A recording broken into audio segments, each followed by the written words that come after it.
दोस्तों, प्रकृति की ताकत को कोई नहीं समझ सकता। आज हम आपको एक ऐसी घटना के बारे में बताने जा रहे हैं जिसे इतिहास की सबसे विनाशकारी घटनाओं में गिना जाता है, क्राकाटुआ ज्वालामुखी का विस्फोट। यह घटना 1883 में हुई थी और इसके बाद दुनिया कभी वैसी नहीं रही। तो चलिए शुरू करते हैं। क्राकाटुआ एक छोटा सा द्वीप था जो इंडोनेशिया के सुंडा स्ट्रेट में स्थित है। यह द्वीप अपने सक्रिय ज्वालामुखी के लिए जाना जाता था, लेकिन 26 अगस्त 1883 को जो हुआ उसने पूरी दुनिया को दहला दिया। इस दिन क्राकाटुआ ज्वालामुखी ने इतनी जोरदार तरीके से विस्फोट किया कि इसकी गूंज 4800 किलोमीटर दूर तक सुनाई दी। यह विस्फोट इतना शक्तिशाली था कि इसे अब तक की सबसे बड़ी प्राकृतिक आपदाओं में से एक माना जाता है।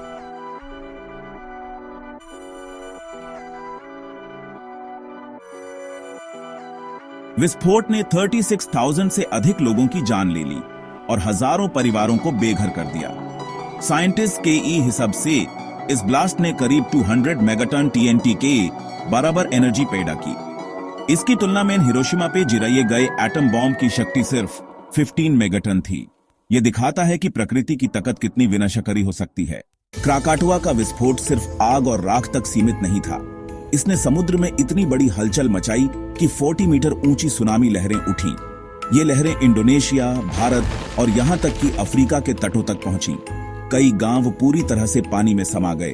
इतना ही नहीं, इस विस्फोट के कारण वायुमंडल में इतनी राख भर गई कि सूर्य की रोशनी कई दिनों तक धरती तक नहीं पहुंच पाई। इसका असर पूरी दुनिया के मौसम पर पड़ा और तापमान में गिरावट आई।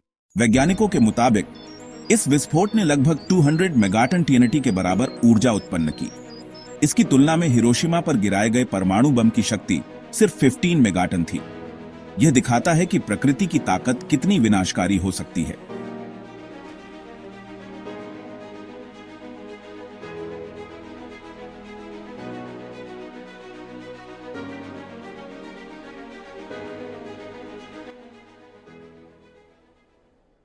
Friends, the eruption of Krakatoa teaches us a lesson about how small humans are in the face of nature.